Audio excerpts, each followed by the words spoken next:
खास तौर से आप में से वो लोग जो आध्यात्मिक उन्नति के इच्छुक हैं, आपको एक अच्छी प्रणाली की जरूरत है।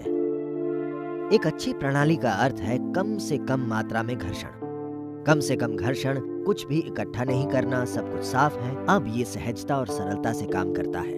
हम जो कुछ भी इससे करना चाहते हैं वो करना आसान हो जाता है। पर आज कई तरीकों से विचार में, भावना में, यहाँ तक कि मौखिक शुद्धता भी नहीं है। इसे वाक शुद्धि कहा जाता है, जहाँ इस देश में इस बात को बहुत बड़ा महत्व दिया गया कि आप किस तरह की ध्वनि का उच्चारण करते हैं और किस भावना से करते हैं। इससे आप अपने जीवन में चीजों को स्थापित कर सकते हैं। इस अर्थ में अगर मैं फूल कहता हूँ तो फूल की सुगंध एक जीवित सच्चाई बन जाती है। असल में ऐसा होगा। पर आप में से जो लोग शिट शिट कहते हैं,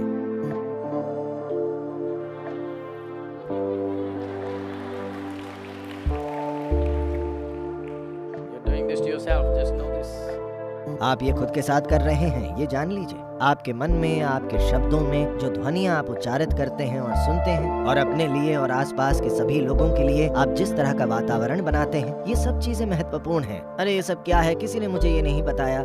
जिन शब्दों को आप बोलते हैं, जो शब्द आप सुनते हैं, ध्वनियां, आप किस तरह की ध्वनियों का उच्चारण करते हैं, ये बहुत महत्वपूर्ण है। अगर आप इसका सही उच्चारण करते हैं, जैसा कि मैंने कहा, अगर आप फूल कहते हैं तो खुशबू आनी चाहिए, क्योंकि नाद में उतनी शक्ति होती है। अगर आपको पता हो कि इसे कैसे इस्तेमाल करना है। देखिए, अगर आप सिर्फ काम पर जाकर वापस आना चाहते हैं, काम का वास्तव में मतलब है जीविका कमाना और वापस आना। उसके बाद किसी बिगड़ी हुई चीज से आप वहाँ ड्राइव करके वापस आ सकते हैं, या एक साइकिल पर जाकर वापस आ सकते हैं। अब अचानक आप एक दौड़ में शामिल होना चाहते हैं। अब मशीन के हर एक सूक्ष्म मिलीमीटर को बार बार, कई बार देखा जाता है और बार बार शुद्ध किया जाता है। ये इसी तरह है। अगर आप चाहते हैं कि ये जीवन अपने सर्वोच्च स्तर पर कार्य करे, तो सब कुछ, बस सब कुछ, आप कैसे बैठते हैं, आप कैसे खड़े होते हैं, कैसे सांस लेते हैं, कैसे कदम रखते हैं, उसमें शुद्धिकरण की आवश्यकता है, वरना ये उस तरह काम नहीं करेगा। जब आप साधना कर रहे होते हैं तो ये महत्वपूर्ण है कि आप कुछ ऐसा खाएं जो आपके भीतर चिपके नहीं, ये निकल जाना चाहिए। जब उसका काम पूरा हो जाए, उसका एक कण भी अंदर नहीं रहना चाहिए, उसे बाहर निकलना चाहिए। तो आप खुद को कैसे शुद्ध करते हैं?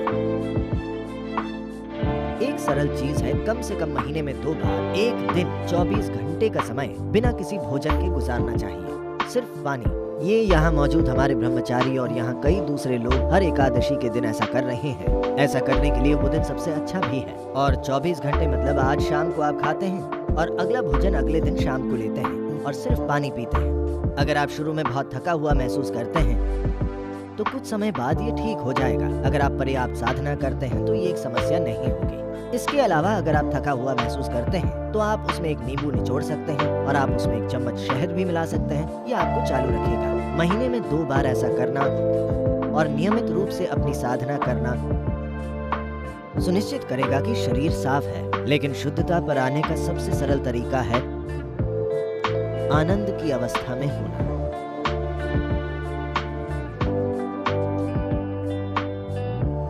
मैं आपसे कुछ भी कठिन करने को नहीं कह रहा, मैं आपसे सबसे सरल और सबसे शानदार चीज करने को कह रहा हूँ। तो ये एक सरल तरीका है, क्योंकि आज हमें कोई वैज्ञानिक साक्ष्य नहीं चाहिए, प्रयोगशाला विज्ञान का साक्ष्य। पर आज विज्ञान के प्रयोगात्मक साक्ष्य भी हैं कि जब आप आनंद में होते हैं, जब आपका अनुभव मधुर होता है, तब शरीर की क्रियाएं कैसी होती हैं, ये किस तरह काम करता है, कैसे ये रासायनिक रूप से बहुत शुद्ध हो जाता है।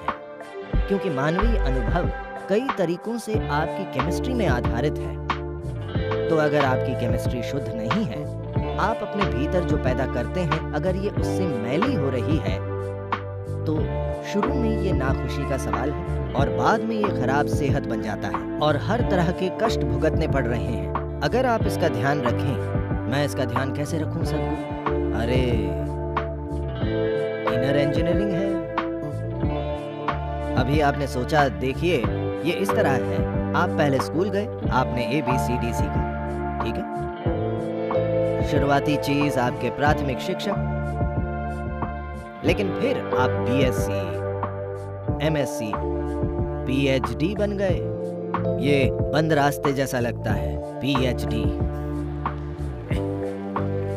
तो अब आप वहां पहुंच गए और तब आपने अपनी प्राथमिक शिक्षिका को देखा। वो महिला अब किसी काम की नहीं लगती, वो कुछ नहीं जानती, बस ABC। मान लीजिए आप भूल गए कि उसने आपको क्या सिखाया था, और फिर आप PhD कैसे कहेंगे? तो जीवन के अलग अलग चरणों में अलग अलग चीजें आएंगी, पर यह बहुत बहुत जरूरी है कि बुनियादी चीजें नष्ट ना हो। इनर इंजीनियरिंग दुनिया के लिए मां। हेलो, भूल गए? नहीं सदगुरु, मैं संयमा हूं।